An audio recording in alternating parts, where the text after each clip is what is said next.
Please welcome NC Board of Transportation member Landon Zimmer.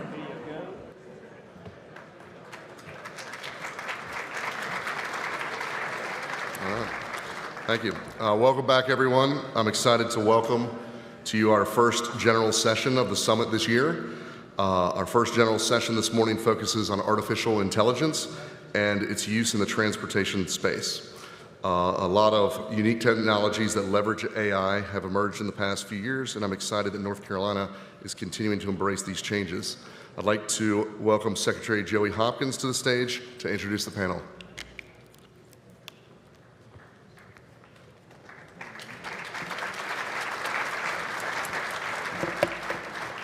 Good morning again. I am honored to be participating in the first general session this morning, focused on AI and its role in transportation. But you know, I forgot to get a drink of water before I came up on stage. It'd be really nice if somebody had some that could help me with that.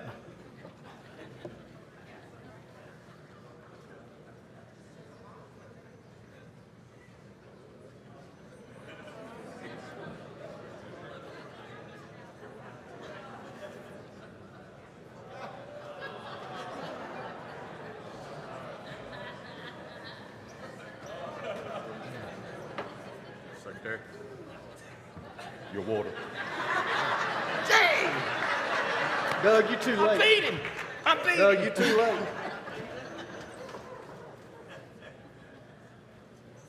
Greetings, Secretary Hopkins. It's great to be here at the Transportation Summit. I heard you were thirsty. May I offer you some water? Yes, thank you. Will you go tailgate with me this fall? Thank you. Good luck with your remarks. Thank you. Thanks for the water.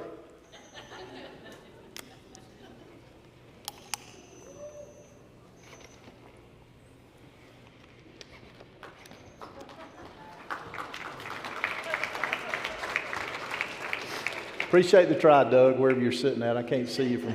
Always there for you. Yes, you are. I won't forget it. It's clear to see that artificial intelligence and machine learning are revolutionizing the transportation landscape, presenting us with unprecedented opportunities as well as challenges. From optimizing traffic flow to enhancing safety measures, AI is reshaping how we navigate our roads and our skies. However, with that power comes responsibility. Ensuring the accuracy and reliability of AI systems is paramount, especially in critical transportation operations. DOT and other states stand to benefit immensely from embracing AI technologies. By harnessing data-driven insights, we can improve infrastructure planning, enhance predictive maintenance, and deliver more efficient and safer transportation services to our communities. From intelligent traffic management to autonomous vehicles, AI holds the key to unlocking a future of smarter, more sustainable transportation networks. This technology is so powerful, I even had it write the remarks that I'm reading to you now. So I want to thank ChatGPT for that. Today, we've gathered some leaders in this space to discuss how others are already using AI and ways to help make sure we regulate and safeguard its use. Our first speaker brings a unique perspective to artificial intelligence in the transportation space. A household name today, Amazon is a leader in the tech space. Here today with us is Tyler Sabasic, Principal for Airports and DOTs as Amazon Web Services. Tyler's working with airports and other DOTs across the country. He and his team have been a part of entry-level AI conversations that are enhancing the transportation space. Please welcome Tyler.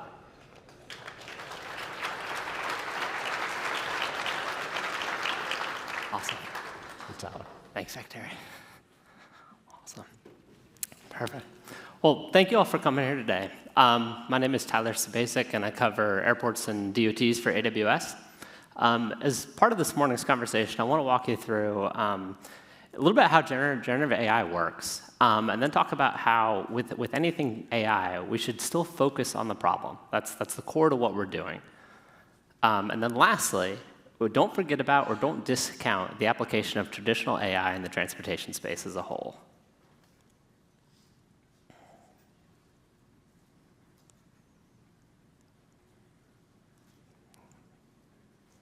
we go. All righty, so these are the 3 goals we're going to go through, is when we're using generative AI, we want to maintain generative AI foundation model choice. 2, focus on the problem, and 3, don't forget about the application of traditional AI. There's so much conversation about AI out there right now that there's traditional AI and then there's generative AI. Traditional AI has been around since the 1950s. We use it every day. We use it when we unlock our smartphone. We use it in our vehicles today. It's very, very prevalent. We see it with traffic counts in the transportation space. There's numerous solutions out there that are leveraging traditional AI in a very responsible sense. As we get to the generative AI side, this really proliferated in 2022 when ChatGPT came out from OpenAI, and this is generating new content, right? Like the text that Secretary Hopkins just put forward coming out of one of those generative AI applications. This is where this has the ability to create. So let's talk a little bit about the information flow itself. So the left box up here represents the user prompt, which many of us are familiar with today. It's where we input the question that we have, and that feeds into an application represented by the middle box. Lastly, on the right side is the option to use user data. So this could be some type of additional data source you want to put in to improve the results, et cetera. And this is where we're seeing such fast developments in this space. Originally, when OpenAI came out, this was deemed a concern, is user data was being used to train the models and improve everything. That's no longer the case. These are being segmented off so that data is being protected, which is critical, and that's how generative AI needs to be pursued. Let's take one look below the surface here to understand how this is working at a deeper level. As we look at below the surface here, the generative AI application itself is not providing the power or the real capabilities of what we see. Everything's happening below the surface. And that's where these foundation models and large language models, which are trained on years of data and only made possible by the recent developments in chips and silicon, that's where this is all happening. The chips and silicon are a big part of this, too. That's why we're seeing geopolitical conversations around chip factories and chip import-export. There's a lot going on. But let's look at this from a little different lens. Let's use an analogy for this. So this tree represents a generative AI strategy. Right? Tree's a little weak, right? Not a very big tree or anything of that nature. So the root you see there, that's representative of the foundation model, right? That's pulling the nutrients and the water up to the tree so that the tree has the nutrients to grow. The trunk is a generative AI application, right? We see the generative AI application, we see the trunk, but it is not our primary goal. That's not what we're after. We interact with it, we see it, but we're not actually after the trunk itself. We're looking for the foliage. We're looking for the shade. We're looking for the tree canopy that's provided. That's representative of the Gen AI response itself. So how do we take this tree and get something a little more robust? How do we improve that canopy? How do we get more shade from a tree like this? We need access to more roots, right? We need access to more roots so that we can keep up with the quick pace of these models changing. Let's go through a couple examples to illustrate this in more detail. So the first example here, who played in the 2024 Final Four? We asked 2 different models this question. The response on the left there is wrong, right? It's hallucinated. It created its own response. Those teams did not play in the Final Four. This is not the outcome we're looking for. On the right-hand side, we got a little better response. While the model didn't know the answer to the question, it appropriately stated it did not know. It also gave us an accurate response for the 2023 Final Four. So I would give that a correct answer. As we think about this in a little more detail, though, what else are we missing here? I never specified a male or female Final Four, right? And this assumed male in both cases. So there's still a level of biases that we're working through with these type of models. There's plenty of room for improvement. We're going to continue to see that in a very fast-evolving AI space. Let's try one more that's a little more specific to the audience in this room and what we're all familiar with. Where can I find specifics on design vehicles? Right? Something accustomed to many in civil engineering and the engineering space. Pretty standard, it's probably what? Sophomore year college class, if I'm guessing right. On the left-hand side there, it gave us AASHTO, right? It gave us different design manuals where we find this type of information. Meanwhile, the model on the right gave us car and driver magazines and things like that. It kind of misses the intent of the question. Not exactly what we want to take back to our bosses or management when we're working on roadway design.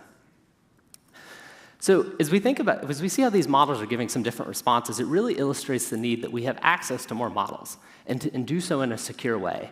The models are changing so fast in terms of what their capabilities are, their knowledge base, their biases, all this type of stuff. So Amazon's strategy from the very beginning has been a secure single API to access multiple models. So we're after aligning to different models because they're going to continue to give us a more robust answer set. So we call this service Bedrock, and that's giving access to multiple models at once. And this can help improve the accuracy and reduce hallucination for your organization. So let's move on to a couple traditional AI examples and focusing back on that problem. Amazon obviously has a pretty large logistics network out there and a fleet of vehicles. Amazon was having a problem with vehicle inspection post-ride, right? You've got thousands of these delivery vans out there on the road today. But when the driver gets back from the shift, the last thing they want to do is go around and inspect their vehicle. They're trying to get home to their family, understandably so. And it's also it's hard to standardize a process where users are reviewing and checking something that could be deemed subjective. So how do we standardize this process and reduce the time that employees are spending on vehicle inspection? So Amazon pushed out a vehicle scanning system that when the vehicle pulls back into the garage at the end of a trip, the vehicle is scanned in its entirety. So it's great. Now the process has been standardized. All the information being generated is the same, and it has the same level of subjectivity to it. So it's great. We've standardized the whole process. That was focusing on the problem. And because it was tackled by focusing on the problem first and coming at it with traditional AI, there were plenty of other benefits as well. This scanner is so sophisticated, it can now detect when tire pressure is low on the vehicle. When a specific tire is low, now this can be, the tire pressure can be corrected proactively before that vehicle is back on the road. So now you're creating a more safety-centric operation while also freeing up employee time. That's a win-win. Let's talk through one more. So the Kentucky Transportation Cabinet had a similar use case. Their call center was just information in disparate places, hard to access, et cetera. So their problem was how do we improve our employees' ability to access information and do so in a expeditious manner? They rolled out a traditional AI solution that gave their employees access to more information. And so now they have the information. Good. Step one, that's complete. But also, the unintended benefits of this were improving employee retention and reducing training time and decreasing the call time, right? Now people have access to the right tools to do their job, and that makes their job more enjoyable. It takes away some of the repetitive nature tasks that people may not want to do or slowing their jobs down. So overall, I think this is a really good example of taking a specific problem, focusing on the solution itself, and then seeing ancillary benefits that you did not necessarily anticipate. So with that said, maintain a choice on generative AI models. That space is going to continue to evolve very, very rapidly. 2 is always focus on the problem. If we focus on the problem and not on the AI itself, we're more likely to find an actionable outcome and something that's going to benefit the organization. And lastly, don't discount traditional AI. While it's been around since the 1950s, there is still so much potential for this, especially in an operational setting. And with that, I will pass it on. Set that right there for you. Thank you, Tyler. Thank you.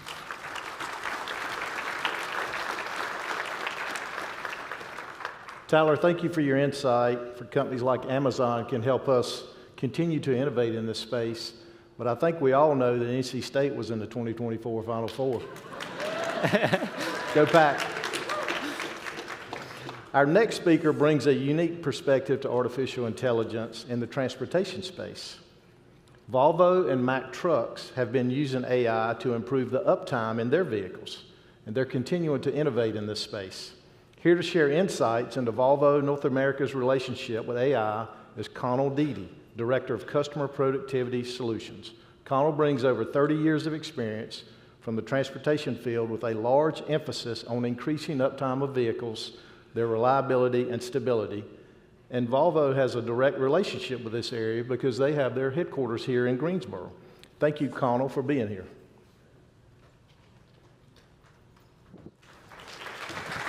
Thank you.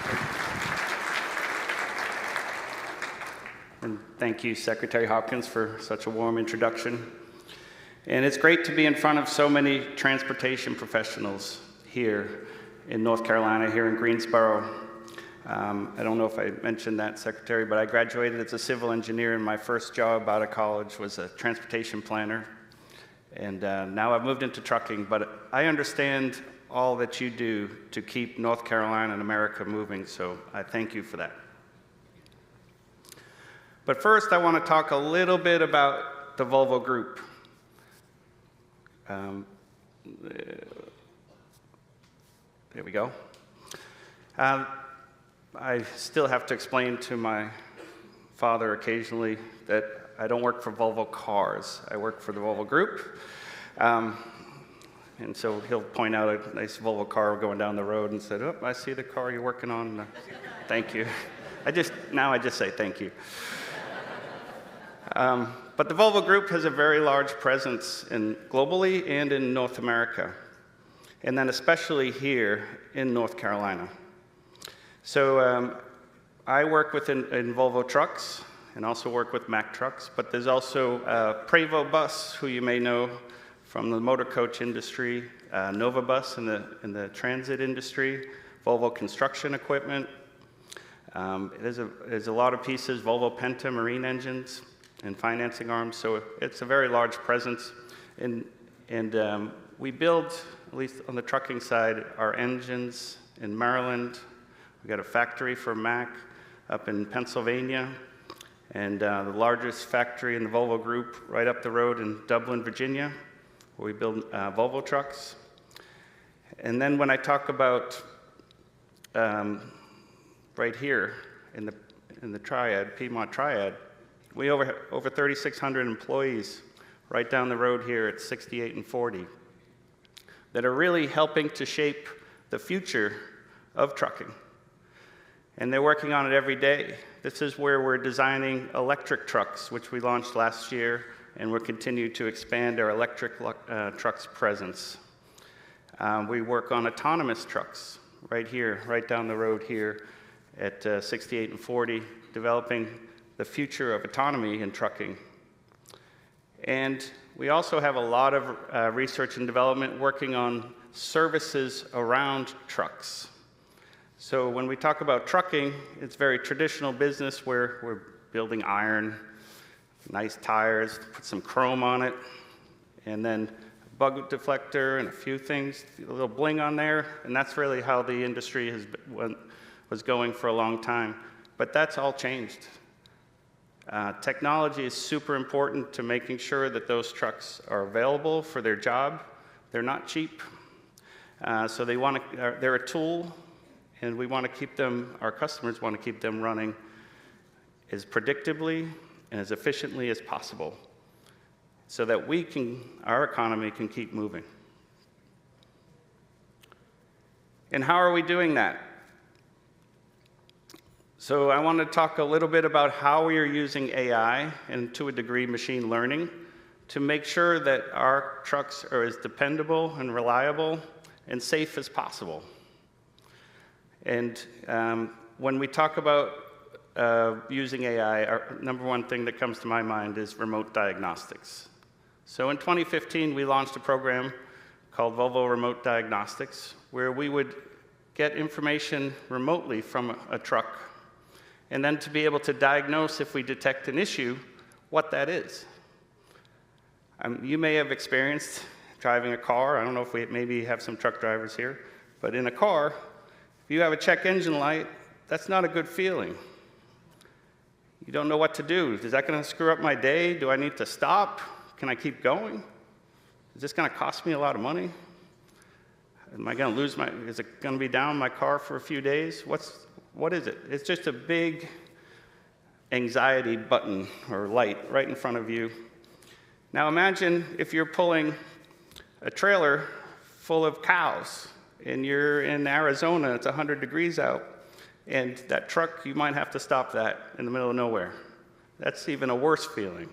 Or if you have refrigerated goods, and you might have to stop that truck in the same place, you might lose all of that load. So it's super important for our customers to have some context around if there is an issue detected. And that's what we started in 2014, and we continue to improve here in 2024, the ability to remotely diagnose trucks and let the customer know if it's serious and what needs to be done. And then when it comes and arrives at a workshop, we have pre-diagnosed it. We know what parts are needed, what tools are needed to do the repair, what level of technician is needed. All of that creates super efficiency in the workshops. And it really helps keep trucks off the side of the road because we're able to see things before that light might even come on times. We can see information using AI to see if there's some issue that's starting to manifest itself. It hasn't reached a level where the light's on, but guess what? We can let that customer know. That truck may be going from North Carolina to California tomorrow, and not coming back for 2 weeks. We can let that customer know maybe this is something you should take care of before that truck goes out. So that's very powerful, and it resonates with our customers, and it's really a game changer in reliability. And now, as we go into the future, we just launched a new truck in January, and it is built from the ground up with connectivity as part of its DNA. In 2014, what we were trying to do was trying to take a very traditional truck that had some information on it and do all these diagnostics. And we could do some, but we couldn't do everything. But now we've expanded both the data coming from the truck as well as the ability, through our help from our partners from SAS, to be able to process huge amounts of data very quickly and be able to give that information to our customers in seconds, whether it's you need to stop the truck right now or you can keep going, but this is something you need to take care of as soon as you can. And that's, again, super powerful to our customer, but it also allows us to also build a better quality product because we can see things at scale. We have over 300,000 trucks connected with all that data coming into Greensboro, North Carolina, and through our SaaS platform, we're able to see trends of issues before they become issues in the truck.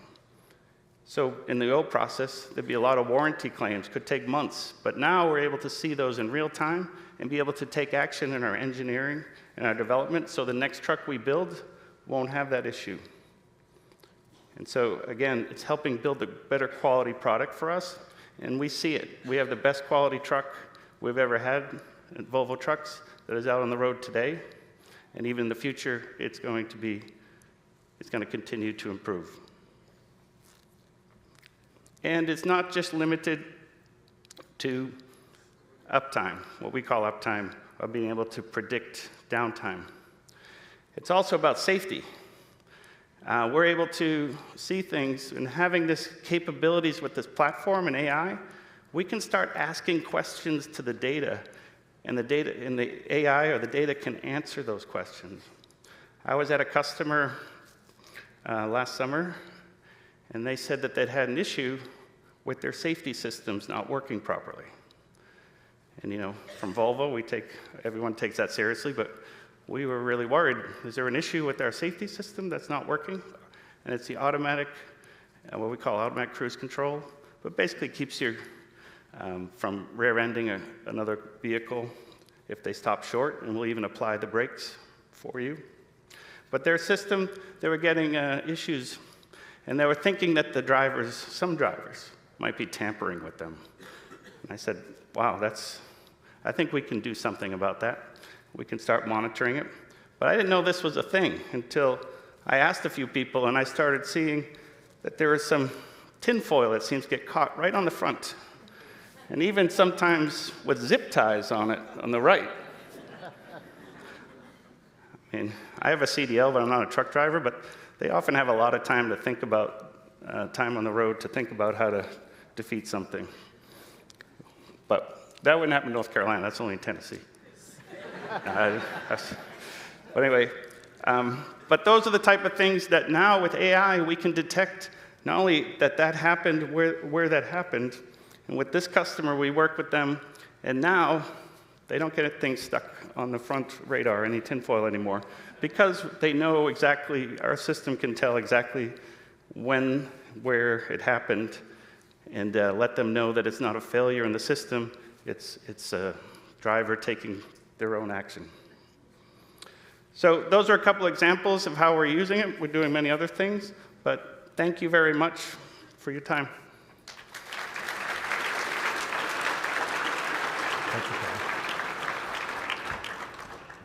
Thank you, Connell, for your presentation and for being here today, and for also dragging up that anxiety that I felt as a teenager when that light would come on the dashboard.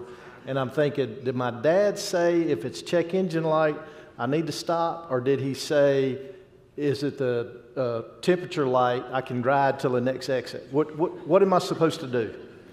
But thanks for that. And I really appreciate what Volvo is doing in that field. I think moving forward, that's going to help us all as our cars get smarter and smarter. And it's also good to see an organization like the Volvo Group in our own backyard making great strides in this space and also being a leader. While some are ahead of others, it's clear to think that this technology is changing the way we think about transportation problems.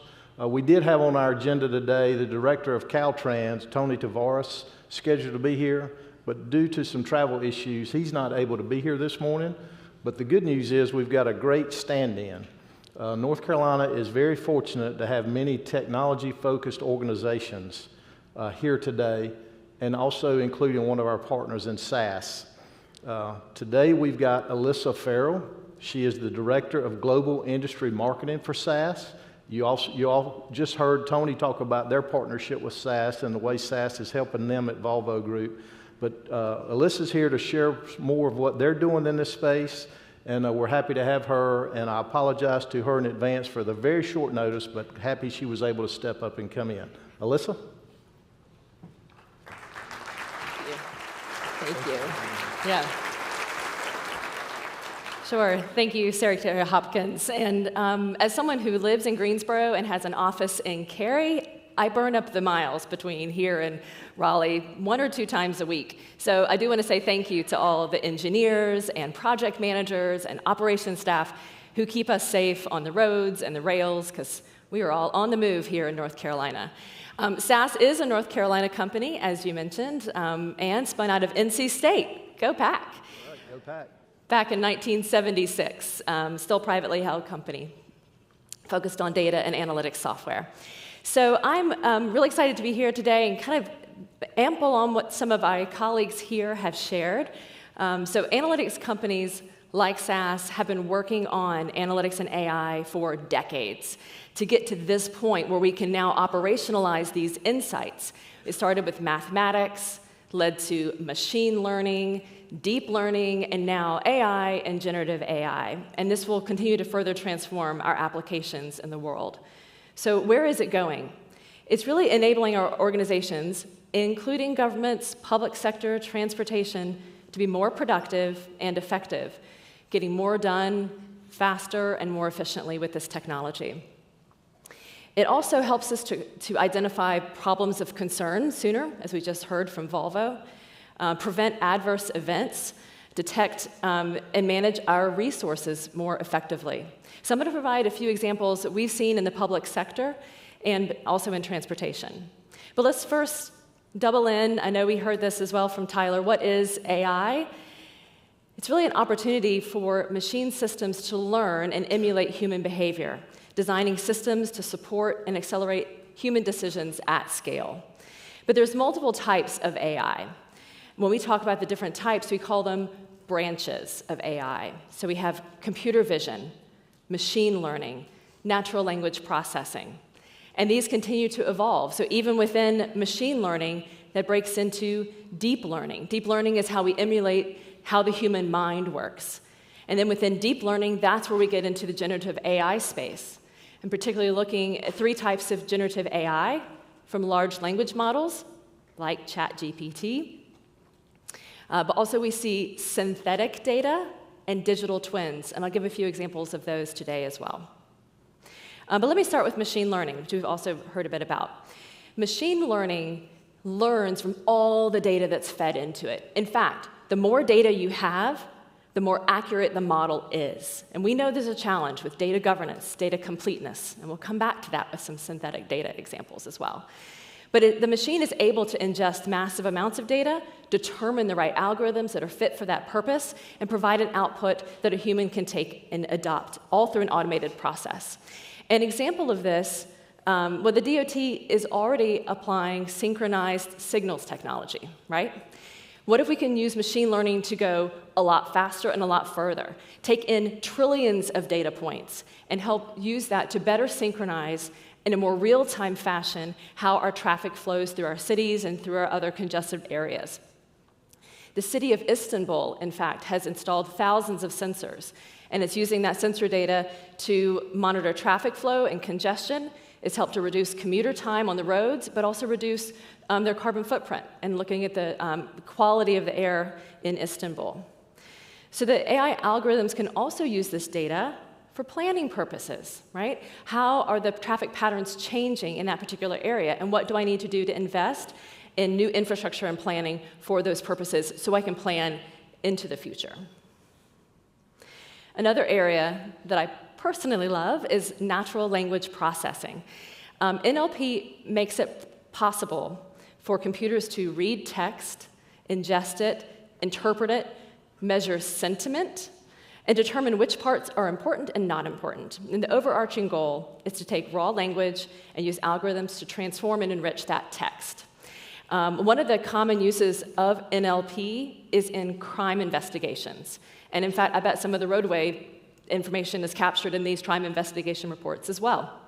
So if you think about all the different data that investigators are looking through, you've got people's names, which might be spelled differently depending on who's putting it in, place names, street numbers, phone numbers. So you can use natural language processing to actually extract those insights to help the investigator reach their information more quickly. We also see an area that I work in healthcare space. We're using NLP to look through medical claims information to approve those claims processes more quickly. An example in the government and public sector space is around citizen engagement, using natural language processing to extract information from call center notes, so you can get trends of why someone's calling. You can look at website data, create summary information, and the natural language processing helps filter the noise from the meaningful data. But what do you do if the data isn't text? Well, that's when we can apply computer vision. So computer vision is a field of AI that trains the computer to detect images and interpret them and understand the visual world. Machines can use deep learning to accurately identify that information and then help you interpret those images and videos. So one of the most easy areas in the public sector is, of course, all the paper forms that we have. Now, we know we're using digital OCR technologies to digitize the forms, but we've probably all seen that they still look blurry. There's check marks, there's handwritten information, and it's basically like a digital copy of the same thing you had in paper. It doesn't help you with downstream data analytics. So if we apply computer vision and the natural language processing with machine learning, we're able to actually pull the insights from that once paper forms, now digitized, but drop that data into a table that can then be analyzed downstream for further decisions. We also see computer vision. This is a sports example, right? So many different sporting teams are using computer vision to understand bounding boxes. You can understand the differences between images in a particular field of vision. And of course, you can apply computer vision to objects in motion or at rest. So in the public sector, many utility companies are applying computer vision to images captured from drones as they are evaluating solar farms to look to see if they need any predictive maintenance. I'm sure this is happening on many of our important bridges and roadways as well. But it's a good example of combining computer vision and machine learning to help accelerate human insight. Someone doesn't have to sit there and sift through the videos. So let's come back to the space around large language models, synthetic data, and digital twins. This is the space really around generative AI. And as Tyler said, generative AI is creating new content. And that's really the distinction between generative AI and traditional AI. Generative AI does use real-world data to help do that. But the three types we've talked about are large language models, synthetic data, and digital twins. I'm going to give a quick example in each of these areas. So in large language models, like ChatGPT, it searches the edges of the internet to help find and structure information for the consumer as well. One of the things we've seen in public sector is the ability to use these large language models to review massive amounts of public commentary, particularly in rulemaking or in new policy evaluations.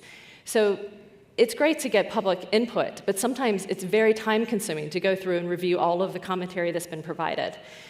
So if you can use large language models to structure that, feed it into ChatGPT or other private sources, and ask it to provide you a summary, then that's accelerating your ability to have insight. Now, large language models alone don't really solve the business task. The key is to integrate that large language model with your business process and also with governance, which I think we'll come back to as well in the panel discussion. In fact, I would argue if someone has asked you, what is your AI strategy? That's probably the wrong question. The right question is, what is your business strategy and how are you using AI to accomplish that? The second example is in synthetic data. And one of the areas that this is important in is in helping to complete the data that you might be missing. So synthetic data is generated based on real-world data. It's statistically similar to data you would have captured if you had captured it at that time. It has the same properties, the same probabilities, but it's something that you might have used to fill in a gap of data that wasn't collected. It's really important, as I mentioned before, machine learning is better the more data you have. So if you're building a forecast, if you're building a prediction, but you're missing a set of data for a certain number of years, synthetic data can help to complete that, and then you can use all the data to better enhance your forecasting algorithms. And then the last area is around digital twins. So this is a virtual model of a real physical object or system.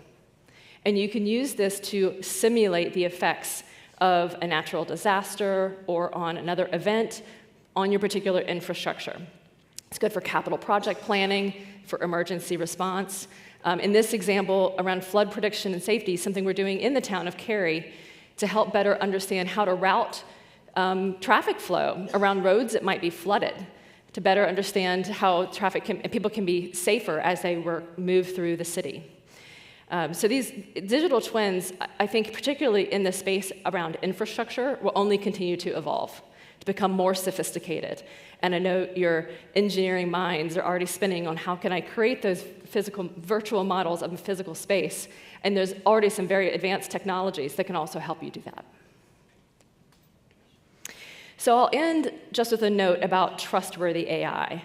And I think the Secretary said in his opening remarks that with tremendous power comes tremendous responsibility.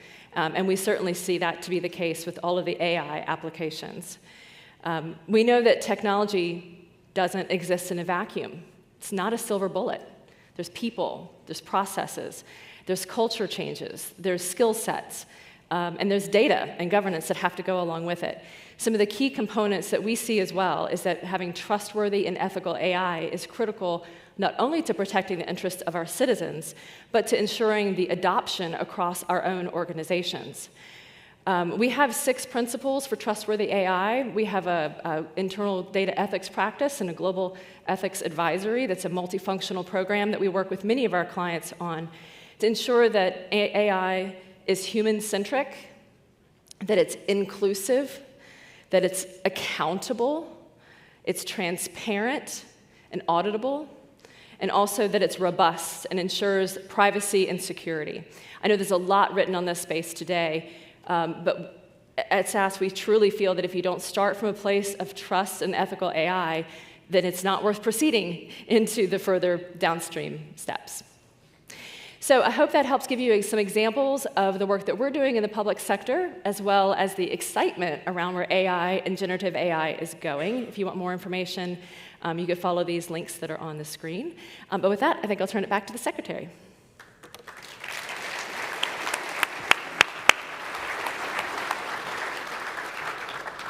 Thank you, Alyssa, for that. And thank you for sharing the principles and everything. I mean, I think this is great information. You mentioned bias, and one of the other speakers mentioned that a few minutes ago, and that's so important in everything we do at the Department of Transportation, and trying to make sure that we don't have our own personal biases in our decision-making processes. So thank you for that. We do have time for some questions here. I'm going to ask the panel a few questions.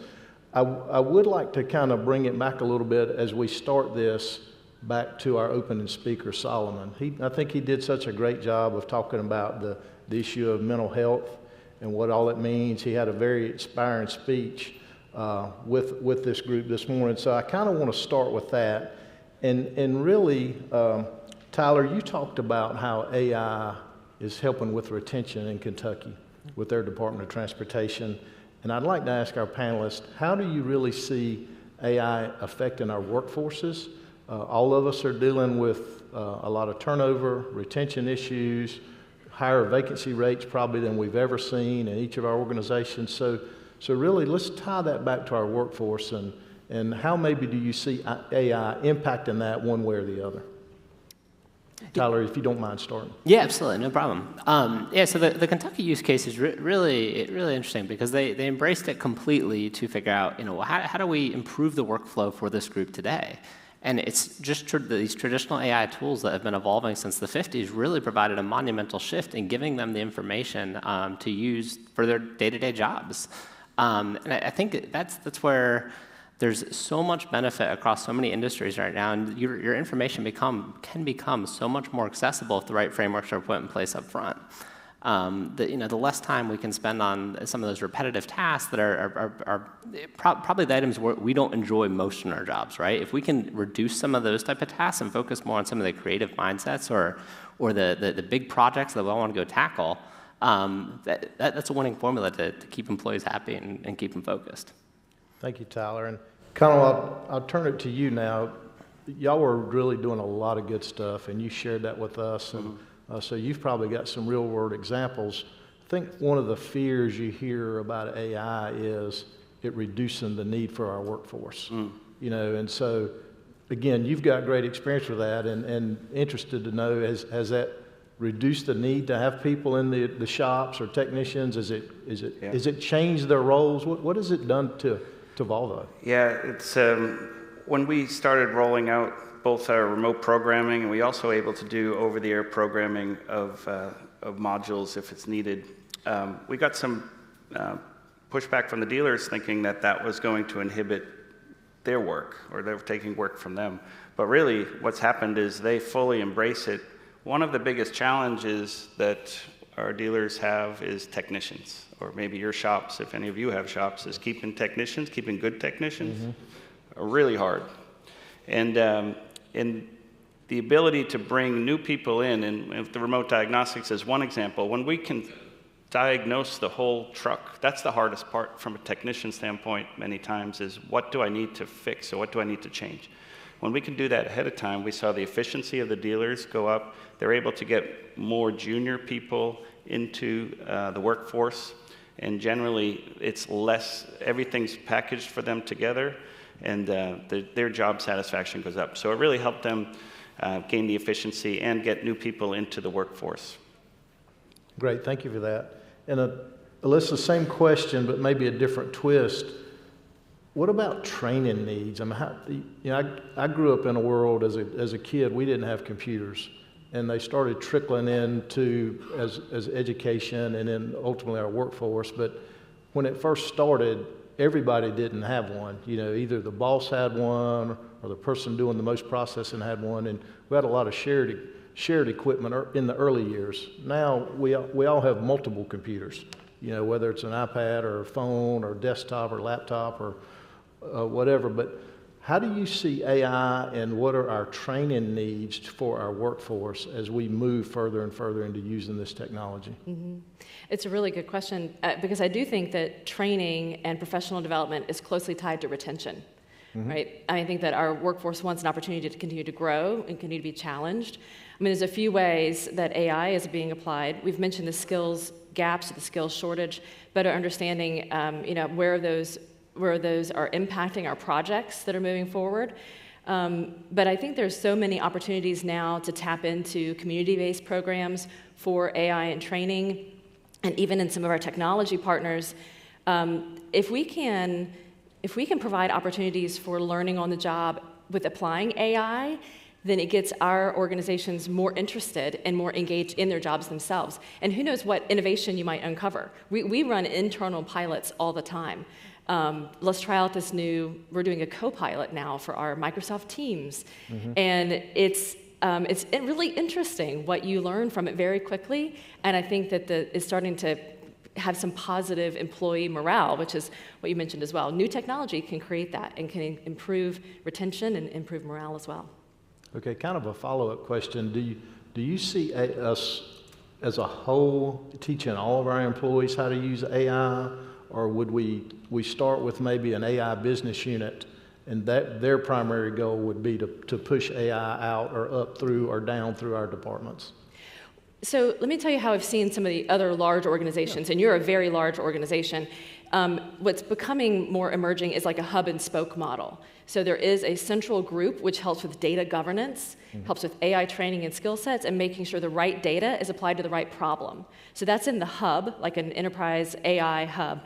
But then the spokes are all of your different divisions, right? And the different divisions know the specific business problems you're trying to solve. So they bring the business problem and the business language, and then this hub helps to train them. So I think everyone as a whole gets trained on AI, but there's processes in place to make sure that like I said, you have the right data, the right governance. Once a model is deployed, the model is also governed because over time, model performance can degrade.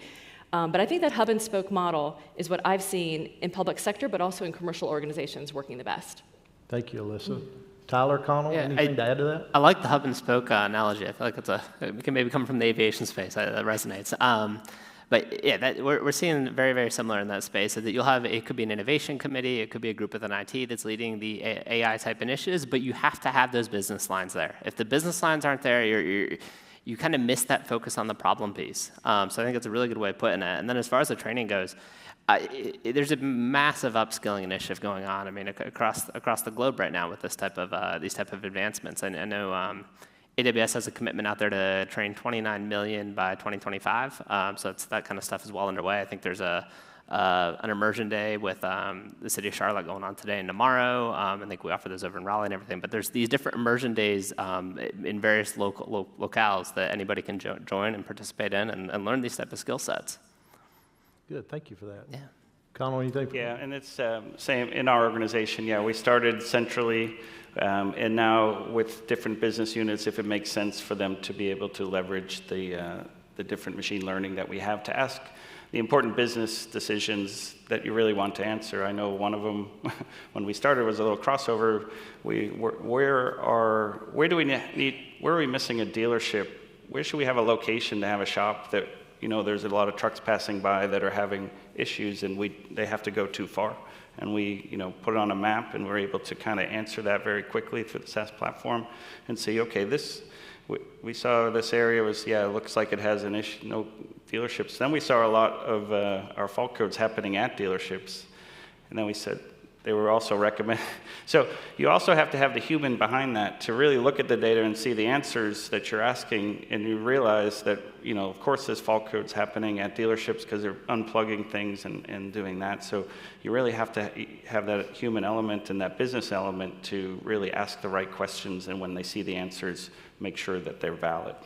And that's really part of the training process when you go through doing a couple of those exercises. Yeah, I definitely agree with that, and that makes sense. To stay with you, Connell, for a second, the work that y'all are doing to collect the data and really know about the truck operation, over 300,000 trucks, it makes me think about all the data that is out there and are there ways that like governmental agencies, departments of transportation, maybe law enforcement could use some of that data to help impact our decisions, and just something as simple as just trying to build off your example, maybe the braking data from those 300,000 trucks would show us where there's problem areas that our traffic engineers need to go out and look at and see what's going on there, and maybe we need to design something different or do some more advanced warning or something. Yes. But any ways to kind of work together to share some of that and where there could be other benefits from that. Yeah, I mean, we've had a couple, so we're very careful about our agreement with customers, and we're very clear on how we're going to use the data, and we won't share it with we don't know who the driver is of the vehicle, we don't have any information like that.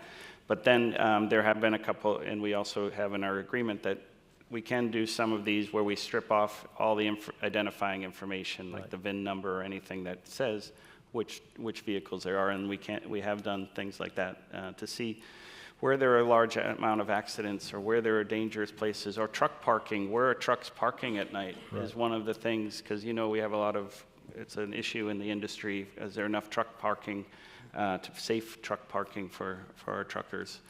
So we've worked in with ITS and some other organizations to do that. Yeah, thank you. And we certainly had conversation yesterday about the truck parking question, and that's something we get hit up all the time from the trucking associations. Yeah. So that's a big thing. Connell, anything in that space with all the Amazon vans and trucks on the roads? Yeah, so there's a lot going on. I mean, from the Amazon trucks to delivery vans, there's obviously a large fleet out there, but I think that the other area that's really interesting there is the whole connected vehicle to everything platforms that are being pushed out and built by other states out there, and I'm sure some information there, Volvo feeds into some of those type of platforms. But we're helping a handful of states start to build out their CV2X platforms today. We've submitted all the documentation to the US DOT on those type of platforms. The amount of data that is in a project like that it is immense. Like you talk about a large data set to help improve the machine learning and the capabilities, and then how that could feed into traffic design. I think there's a lot of potential with those type of initiatives. I think they're still pretty early days, but there's a lot that can be said from that. Thank you for that. Alyssa, do you have anything else to add? Yeah, I think this point on public-private data sharing is really important. I mean, you could go spend millions on sensor data to capture that, right? Where is traffic slowing down? Or you could have a data sharing partnership where maybe you can get more data more quickly. And I think that's where sort of the industry is going, I think, in terms of finding opportunities that are win-win. And so what does Volvo learn back from the state? Can Volvo help to inform where you maybe need to build some more truck overnight parking? The key with data sharing is, though, trying to find the unique identifier in the data sets themselves.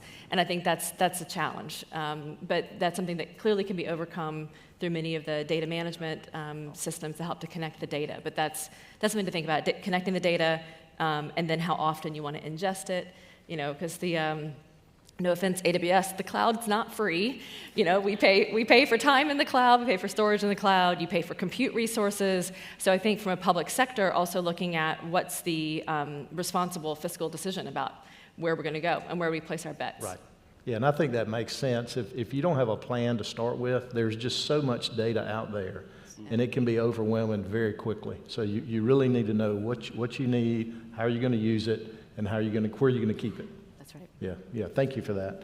Connell, you mentioned a few minutes ago, and it certainly makes sense about wiping all the PII off of the data, before it's shared. And we as a governmental agency struggle with that, and it's really, cybersecurity is a real issue, and it's really important to us to protect our customers' data.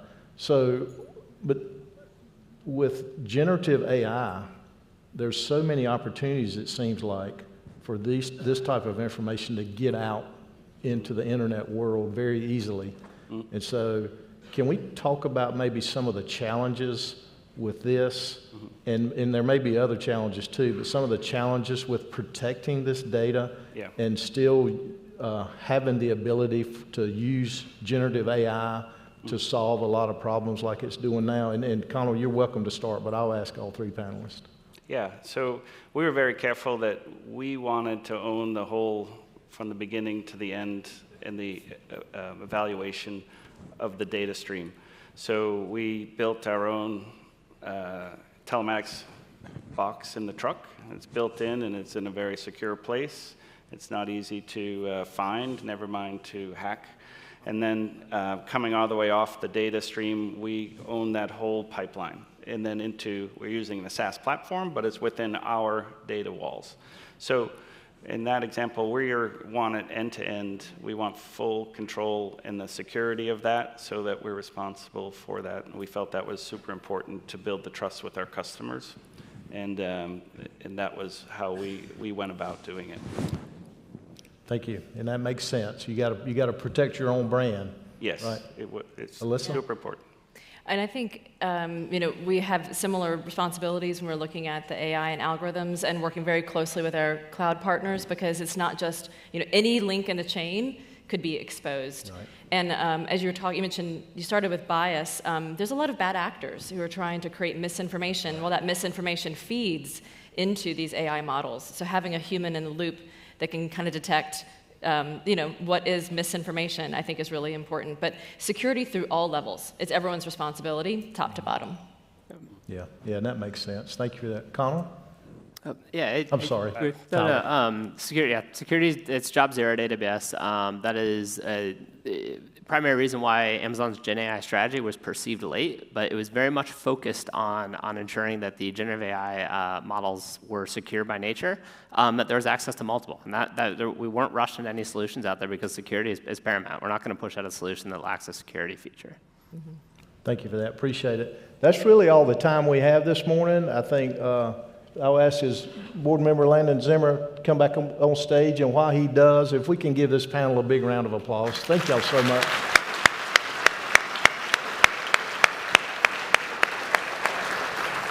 We'll just sit for a second. Yeah, thank everyone. That was a great conversation. We're going to go to lunch now at the exhibition hall. Please take time to look at the exhibitors if you wish, and we'll reconvene at 1:30 for our breakout sessions. Thank you.